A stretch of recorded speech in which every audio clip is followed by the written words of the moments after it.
Hey everyone, welcome to Handing the Shame Back, a show dedicated to survivors of child sexual abuse everywhere. We know the numbers are huge, and this is one small attempt at trying to bring some resource and support to survivors watching. As with all shows, there's a trigger warning, and this is so that if you see or hear something that concerns you, please do stop watching, go to the show notes below, and you'll be dedicated or referred to some resource and support. We have an amazing survivor today, and I'm so thrilled. Before I tell you his name, he comes from Minnesota. He's 27 years old, which I'm thrilled about because we do have lots of young male and female survivors out there as well. So it's good to get that demographic in to help our younger survivor family. So meet Avery Kearney. He's from Minnesota. He is a survivor, he's an advocate, he's a non-profit worker in the health sector. Welcome to the show, Avery. Yeah, awesome. Thank you, Gloria. I really appreciate the platform and the time you're giving me today to share my story. So thank you. Oh, you're welcome. It's good that you could do that and that you actually offered to. So, as I said earlier, I think it's going to be helpful for our younger survivors who watch. So, Avery, as with most of the shows I do, we tend to start with your beginnings and kind of where this child sexual abuse began for you, just as much as or little as you're happy to share. All right. Yeah. So I guess growing up, sort of I think a lot of people say this, but a pretty relatively normal upbringing. Had a mom and a dad, and then I grew up with three brothers, and we were all very close. We all three of my brothers, that is, we all grew up playing hockey. And I mention this because sort of my abuse was kind of intertwined with athletics a little bit. So yeah, normal upbringing. I had a mom and dad that gave me everything I wanted to the best of their ability. And our family was very tight knit. We oftentimes had to rely on other extended family members just to simply get all of us, meaning me and my brothers, to the hockey rinks, right? So we were all at different places at different times. So we leaned on extended family for that. And throughout that, I developed a really close relationship with an extended family member. I was kind of always his favorite, if you will. And if you ask anybody growing up in the family, they would certainly agree to that. And he was my favorite too, right? It was as a kid, you you you acknowledge and when someone is acknowledging you, right? So it felt good to have this family member that really loved me, and I loved him too. I was just a kid, right? So um, we spent a lot of weekends over at a family member's house, basically. So that's kind of how we would spend our Sundays is we would hang out there, and we'd watch TV, we'd get pizzas, we would drink pop, all the things that kids look forward to hanging out with family, right? Um, at a certain point, the sort of hanging out with family turned into me and my, or I'll just say me, going downstairs to this family member's bedroom, which was downstairs in the basement. And I do put emphasis on basement because it was a kind of scarier, almost cellar-like type of basement. There wasn't any windows. It was extremely dark. And this is where my family member had been living at the time. It was just a basement bedroom. Um, and this was timeline's a little fuzzy for me, but let's say between the ages of 8 and 11, I started going down into this basement instead of hanging out upstairs with the other family members. And basically, we would go down there and we would watch horror movies. That was part of what I believe to be the grooming, was to get me afraid. And and I would get told stories about how this basement was haunted and specific instances of like ghosts and aliens, and you hear this as a kid and you're afraid, right? And then you're being encouraged to watch very scary movies, like torturous type of movies. This, not content looking back that I should have been consuming. So there was a fear element involved in the setting itself, right? And this family member was sort of my safe place, I guess, right? You're watching these scary movies in this place that you're very afraid of. And I was with this family member, and he was kind of the protector, if you will. And I had already been developing this relationship with him for the entirety of my life, right? He had always been involved. So um, at a certain point, we weren't just watching movies.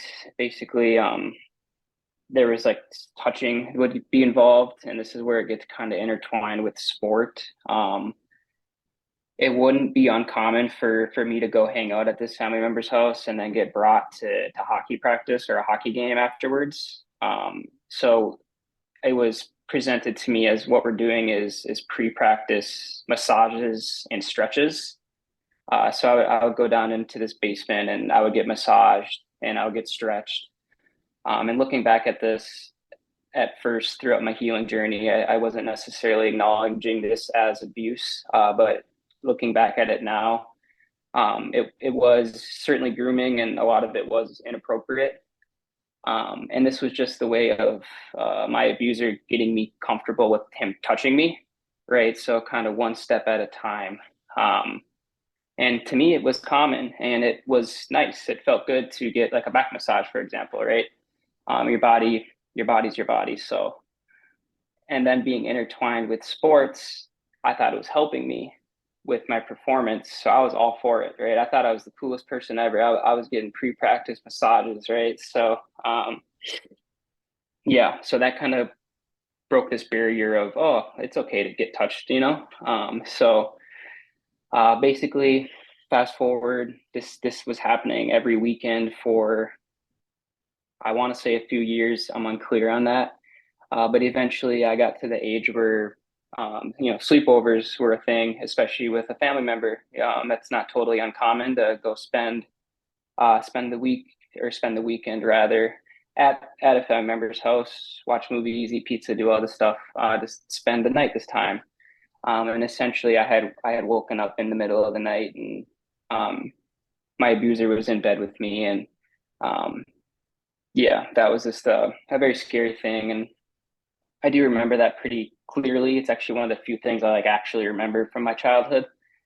Is that night, sort of the disassociation involved in it, right? All that kind of stuff is something that's pretty clear to me. And then yeah, without going into much detail, that night had ended. I kind of just thought it was another massage. I had no context for what was taking place, so I just figured, oh, this is different, but not all that different from what had been going on, right? So the justification for me was there, at least at a younger age. Yeah. Um, and then that it happened one more time, but this second time I like to talk about just because it was a little bit different, because it was during the day and other family members were upstairs. So kind of, I think my abuser had sort of broken the barrier where he was comfortable and he knew I wasn't going to tell anybody. So basically, he had just essentially sat down on the couch and um, sort of laid me down, and then did what he did to me during the broad daylight. So I always point that out, like I said, because you can see the gradual linear path of it. Um, yeah. So that's kind of the instances of abuse, and that eventually ended just because like I kind of aged out of wanting to hang out with family all the time. I would rather spend time at my friend's house, for example, and not spend my weekends with family. I'd rather go hang out with buddies and play video games or whatnot. So, and then I didn't tell a soul for um, I don't know. We might as well just say 20 years, right? So I just Yep. want to stop you because there's a lot that you've said, and I think it's really important that we look at some of it. And hello, survivors watching. Great that you can join us today. Avery, you talk about the grooming and the fact that you now recognize what happened pre any of the actual abuse that occurred was grooming. And I guess I'm wondering, from what age do you believe, now that you look back, that grooming began? Sure. Well, I think in the simplest sense, grooming as in getting me alone with him, not anything bad, right? Just that at me being in the same room alone with him. Um, I don't know, 5 years old, Yeah. right? Because we were close. So he was the person I would run to very first and at family events, and I'd grab him, he'd grab me, and we would go play a game or whatever, right? So So he knew this was all planned, premeditated, thought out. Um, he knew that that would end the way it did, as in the abuse occurring. When you think about it and you see the signs that are there, what would you kind of be saying to other survivors who may have experienced grooming like that and still feel it's my fault or there's something I did because I didn't say anything to anyone? Is there any kind of sure. ideas? Yeah. Yeah, so I guess kind of broadly speaking, the responsibility is never on the kid. Um, and I think looking at it as an adult, and even today, it's easy to apply my knowledge to my kid self. So like you wanted to say, like, why didn't you just say no? And that's my adult brain saying that. But that my kid brain didn't even have that context, that thought process. So yeah, responsibility is absolutely not yours. And actually, like as a kid, I was doing what I was supposed to do. I was hanging out with a family member that loved me. And um, or I thought he loved me, right? That's a whole nother kind of topic involved in all this, but yeah, I was just doing what kids do. Yeah. And in a weird way, it would have been stranger if I was like, no, I don't want to hang out with this person that wants to do all these fun things with me, right? So Yeah, 100%. And again, we know, and for survivors watching, too, that the power a 5-year-old has is there is no power compared to what an adult who is premeditated, chosen, planned, and then developed the grooming capability to the point where the child feels very special around him. yeah, So, and then yeah, when one other note on grooming that I think about quite often, I think I read this in like a paper, um, like a scholarly paper, but like you were not the only person that was groomed. Everybody around you was being groomed too. So that has helped me quite a bit. yeah, It also makes me sad to think about, but you weren't. It wasn't just you that was fooled. You're not the ignorant one. You're not the one that should have any possession of responsibility. Everybody else was just as tricked as you were. So mm. When you look back at that, what do you make of that? yeah,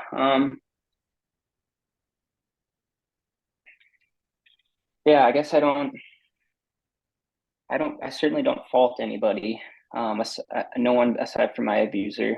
Um, yeah, I think it would be a real shame if I faulted people around me for it. And I know everybody's context is extremely different, right? But this is just my story, my lived experiences. But you certainly have days where you wish, like, hey, I wish someone would have maybe recognized this. But at the same time, abusers are extremely good at grooming. Like I kind of mentioned, it would have been odd if I didn't want to go hang out with someone that offered all these fun things. I think it would have been odd for my family to be like, oh, he's being like really nice to Avery, right? So Yeah, yeah. 100%. And again, he knew exactly what he was doing, as they do. And they say that and I'd like to know what you think of this, out of the 4 groups that are groomed, one being the children, the second group being the parents, third being community around that person in that situation, the fourth being society overall, which is the group that is groomed the most? What do you think? Um, yeah, I guess my initial thought, and I don't know if this is correct, but the community almost seems like it, because this community, there's this bigger numbers there, right? It's everybody, right? Yeah. So And look, I understand that. To me, and I don't think there is a right answer, Avery, so you haven't faith. yeah, But to me, I always think it's parents, because parents are the ones who are the gatekeepers to their children. And so they're the ones that need to feel confident enough to say, yep, Avery, you go and stay the night, that's fine. Or, he loves you, he's looking after you. He wants. yeah, no, that makes sense too. Mm. Yeah. It's just interesting how it all unfolded in and thinking about this in your childhood and your family, and of course this is a close family member. Do you think, or were you aware looking back, that anyone might have suspected anything or wondered about maybe your change in behavior, because your behavior would have changed to reflect what was happening? No, yeah, I don't think so, honestly. Um, yeah, I think I did a very good job of um seeming okay, right? And then you kind of mentioned like my behaviors growing up. My way of I know some people, oh, everyone's different, but for me it was like, well, I need to make sure I follow every single rule and I need to get good grades. I need to blend in is what I need to do, right? I don't want anyone to even have to look at me twice because I'm doing what I should be doing. Um, and that way no one could dig deeper into what's going on because why would you? I'm stereotypically perfectly fine, right? So that was my way of going about that. Not to say there weren't, things come up but yeah, So, in other words, denial, and for all of us as survivors, we know that that's what we try and do. We try and shut it down, block it, deny it, put it away somewhere safe, and never to be seen again, simply because the reality of it is just too much to really come to terms with. Yeah. yes, absolutely it is. Mm. Was there a point, as you're getting a bit older now, the horror has stopped because you don't see him anymore or hang out with him anymore? What happened kind of in your, I guess, 11 through to 18 years? How was your kind of experience then, with friends? Sure. Yeah. Um, yeah, so with friends, it would appear normal. Like I said, I kind of tried to, um, do what I could to, I kind of just follow the steps of what I guess society sort of tells you to do, right? Um, with that said, I had like an extreme fear growing up of like getting in trouble, right? So, um, I was not a risk taker. Let's just say that.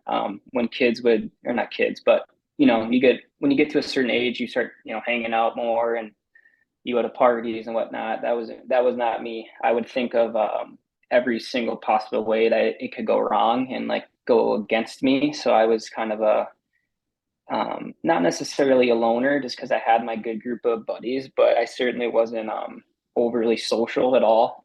Many people would definitely refer to me as sort of the quiet kid. Um, but yeah, I kind of just sort of lived in myself, I guess. Um, yeah.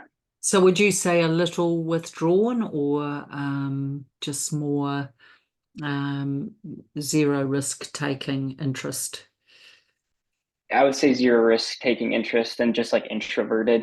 I wasn't, just quiet, introverted, would, hang out with my brothers, my few friends, but I certainly wasn't like introducing myself to people. And that was even the case, in the college years and whatnot. But I just tried to blend in is the word I use for it. Whatever I had to do to seem normal, that's what I would do. So And that's interesting because developmentally, there's two stages during a child's life where they start to separate, individuate, become their own people. And the second stage is when you're going through puberty and just coming out the other side. So maybe 12 to 13 or 13, 14, depending on the age you were. And that's the time where, in order to become a separate individual, you must reject what parents have raised you with. You must push back against things and try and become your own person. And you would have seen it in your friends, like, I don't know, maybe mhm, getting tattoos or maybe climbing out the window and staying out drinking or whatever. It's that just, kind of stuff. Yeah. yeah, normal psychosocial developmental phase. With abuse, however, sometimes that can almost become the opposite, and you don't tend to try and separate, individuate. You want to actually stay in that realm because it's safe. What do you think of Yeah. that as you've been describing you? I think that's pretty spot on. And I guess two things pop in my mind. So during the sort of 12, 13, 14, um, my abuser was still actively in my life too. Mhm. Um, yeah, so sort of I don't know. I feel like the second the sexual abuse stops, it like actually just starts. As far as like the toll it takes on you, and then you eventually hopefully get to the healing process and whatnot. But yeah, I was he would communicate with me through text message, and there was a lot of like manipulation that I've been unpacking, to sort of guilt tripping me for not being around anymore, or wanting to hang out as much, that kind of stuff. And then that would have been as like a seventh and eighth grader here in the States. So 13, 14. And that really messed with my head too.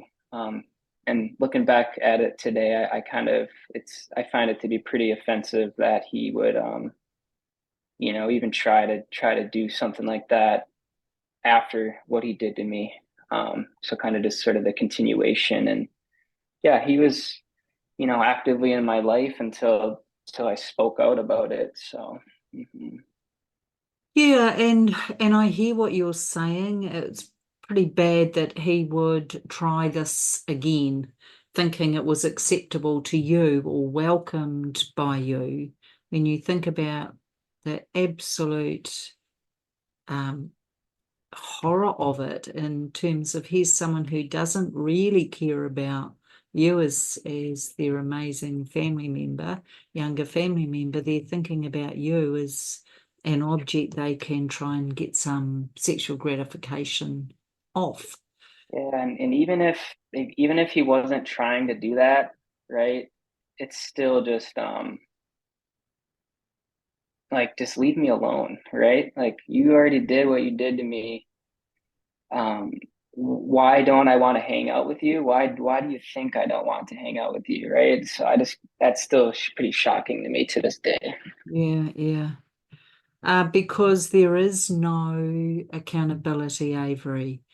With Yeah, these pedophiles, there is no accountability. There is no interest in other than what they require from you or us as survivors.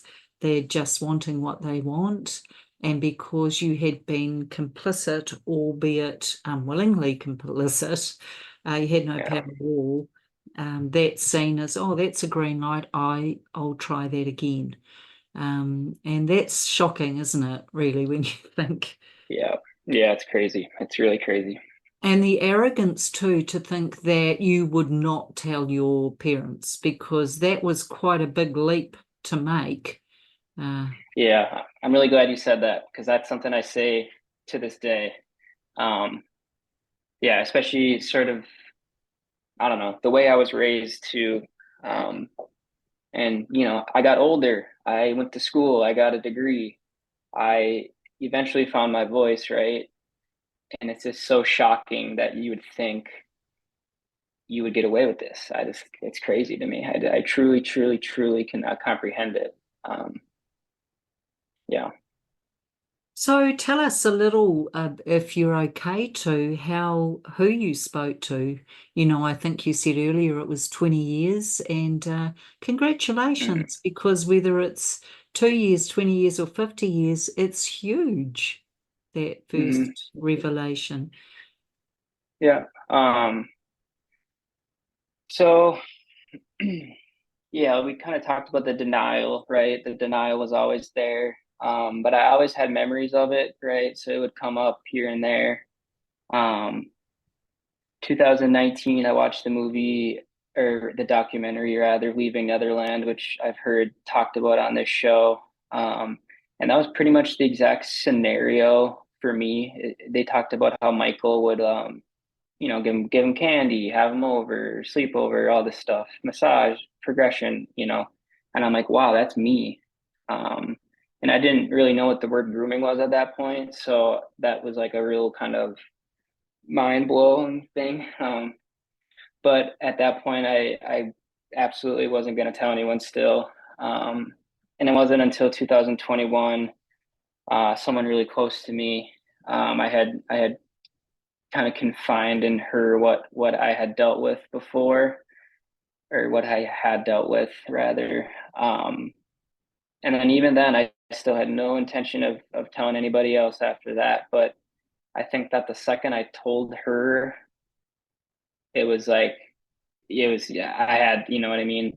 You kind of, the first person you tell, it was, well, that's real now, and that's like exists in the world. So kind of this the gates opened, if you will. Um, and then yeah, so that was 2021, and then that was probably some of the biggest struggles of my life. That would have been right around, or not right around, but a bit after college graduation.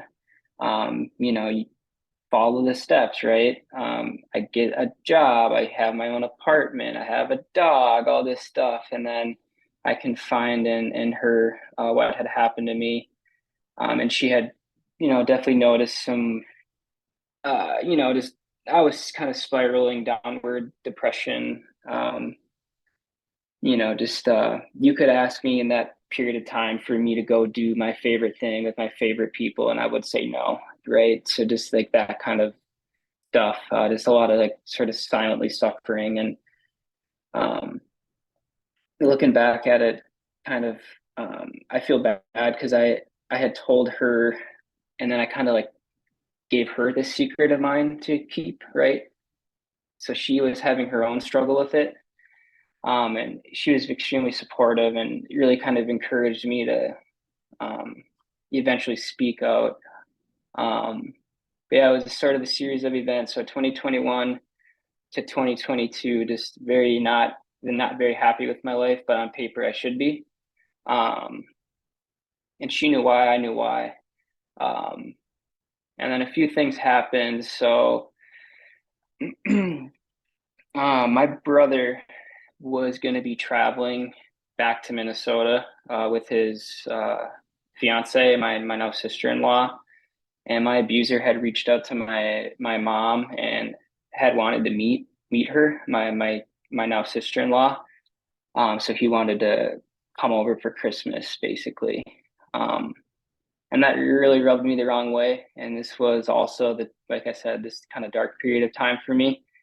But I did not want um, sort of this web of lies and deception and evil, really evil, I suppose, is what you can call it.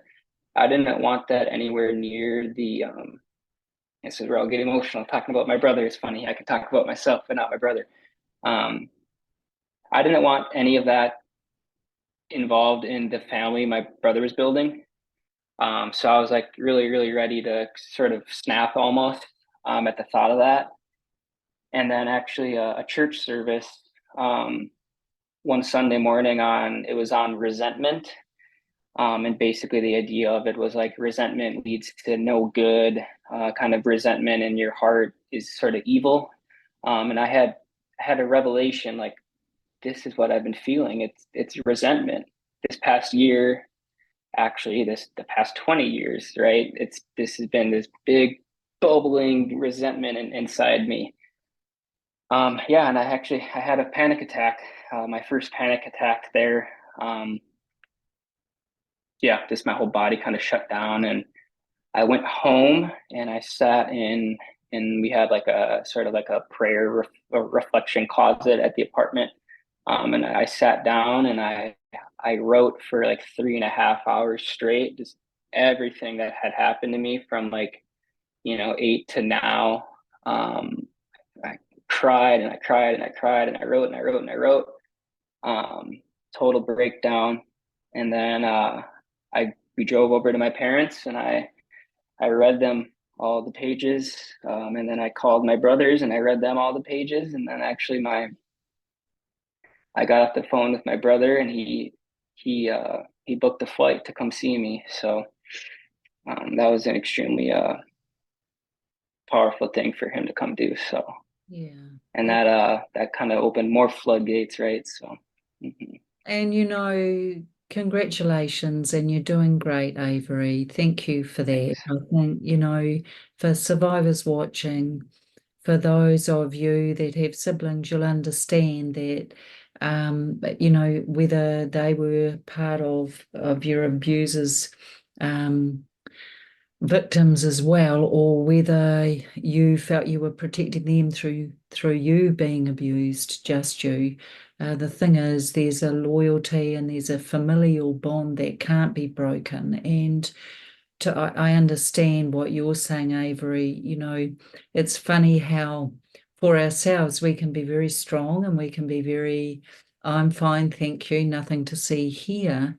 But the second you bring in someone that really matters to you, and think about any potential way that they could be harmed, even as adults, through that abuser, it's interesting how our defenses can crumble a bit. So I Mhm. understand. It makes sense. It makes sense. Yeah, Yeah, we can do it for others, just not ourselves in some way. yeah, totally. It's easier, Hmm. isn't it? It's easier to feel into it, I think. Hmm. Yeah. Yeah. Wow, what a big time for you, and the fact that you had your amazing brother there to talk to and share with. Can I ask, at what point were you able to, if you were able to share with your parents what happened? Yeah, so that would have been it's like right before I called my brothers. And kind of that whole sentiment about my brother, that goes for all my other brothers too, right? We're just a very strong, tight-knit group of brothers.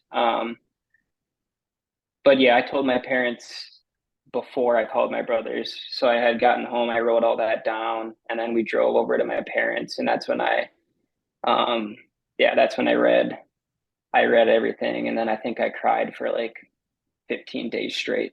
So yeah. Yeah, and that needed to happen. And we just call that emotion with water. It's just Yeah, emotion. it was, It's just got a bit of yeah. water attached, but it's so much better out than and amazing survivors watching can definitely relate to that. Um, how have things been in the family since all of that? Yeah, so yeah, that's kind of part three, if you will. So with certain family members, it's been good. With others, it's been pretty much, uh, you know, like a nightmare almost, I guess is what you can say. And I've been working through that in my therapy, but yeah, certain family members did not handle it nicely at all. As happens more often than not. Um, yeah, there was a lot of basically trying to silence me more after that. So I dealt with that for, I guess, kind of technically still to this day, but I kind of had to grapple with, am I gonna tell more people in the family or am I not? Am I gonna listen to people telling me not to, or am I gonna continue to follow my heart here? Um, and then we kind of talked about some of the like arrogance and all that involved with my abuser. You know, the same went for some family members, I suppose you can say. And there's, you know, analogies out there, kind of like silence is like a mask. When you take the mask off and share your secret with someone and they don't support you, they put the mask on themselves, right? So there's certainly some of that going on.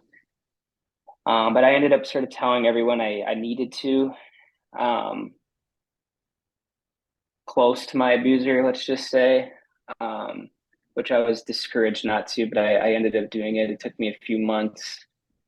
And then, yeah, so a lot of my, you know, sort of, there was a big chunk there of denial of like, I can't believe that my family is treating me this way. So, just working on the acceptance of that. I think we call it the existential acceptance of the morally unacceptable is what me and my therapist call it. So just kind of coming to terms with, you know, that's just the way it is. So, Yeah, and look, there's probably many factors that contribute to that, but at the end of the day, you were the child that was abused. You found the courage to share your story, and they're unable to accept it. So that's not on you. That's a yeah, choice people have made. So be very proud of you and have your own back, because that can actually be what some people call the second wound, Avery. And for some survivors watching, we know that this happens, that actually rather than standing with us, our families may choose to turn us bad or refuse to accept or struggle with, they may even use words like, why are you doing this? And the reality is, no, we're not. He or she did, and you're choosing where you stand in that space. So, what advice would you give to survivors that may have experienced exactly what you're saying, Avery, where they've been not believed or made to feel dreadful because they shared the truth? sure. Um, so I guess sort of touching on kind of what I already said is the acceptance of it. Yeah. The same way that I had to accept my abuse, I had to accept my family's reaction. Um, Yeah, and I mean that's just the simplest way I can put it. It's very difficult, and some days are way harder than others.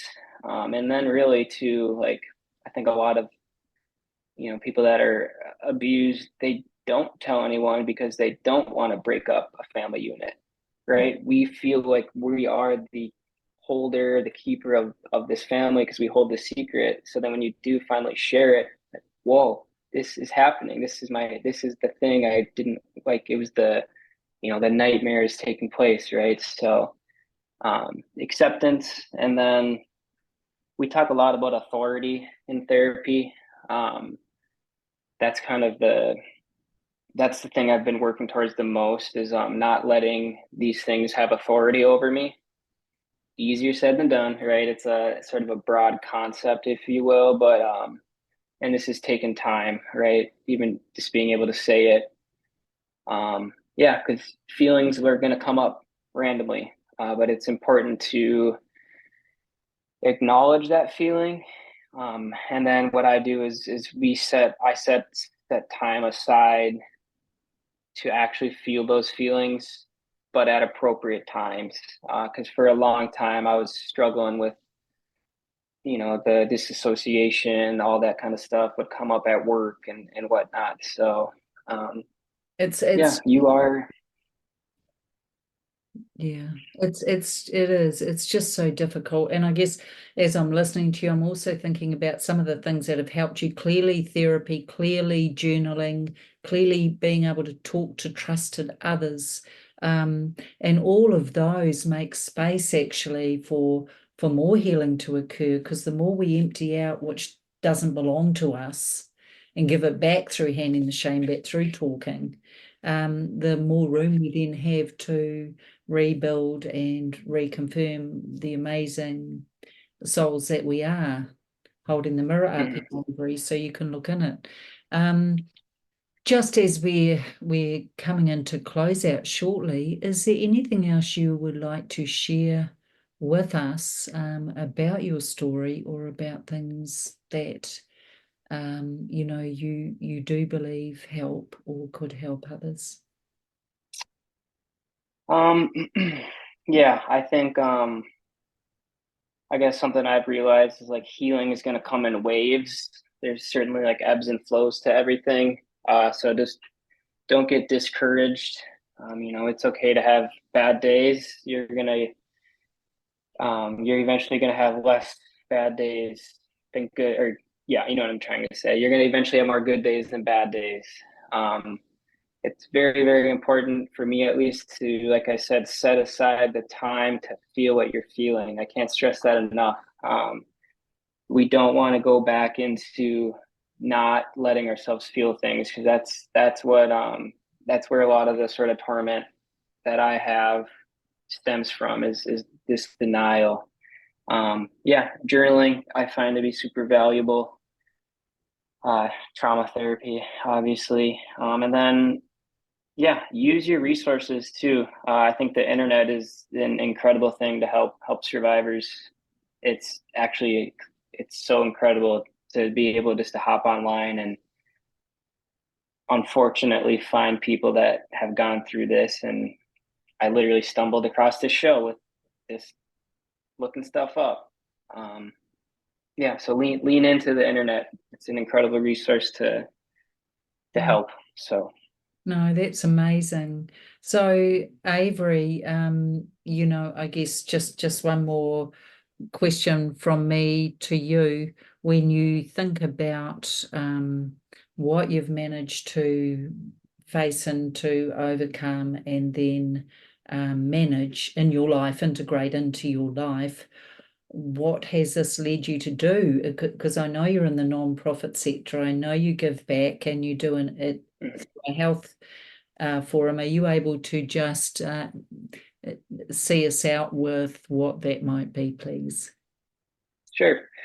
Yeah, so I work for a nonprofit. I've made a career, and this is definitely, um, I think it's shaped my abuse has shaped me in this sense. But I love to help people that may not have resources to help themselves, right? So I guess kind of, despite my abuse, I do acknowledge the fact that I've had a lot of, incredible opportunities despite my abuse and all that kind of stuff. So I really like to try to give back. And I work for a company that delivers food to disabled and elderly people. So we deliver a lot of food. We serve over 1 million meals every year, and I work in sort of business development for that. So That's so yeah, special.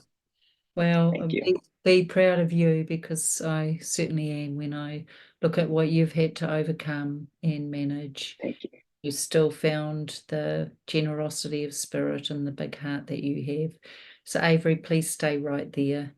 Audience, it's very humbling to sit here and talk to survivors like Avery, who have been through what they have and tried to make sense of it, and then had certain important family members decide that can't be right, or how could you do that? So I just want to acknowledge the brave young man we have here.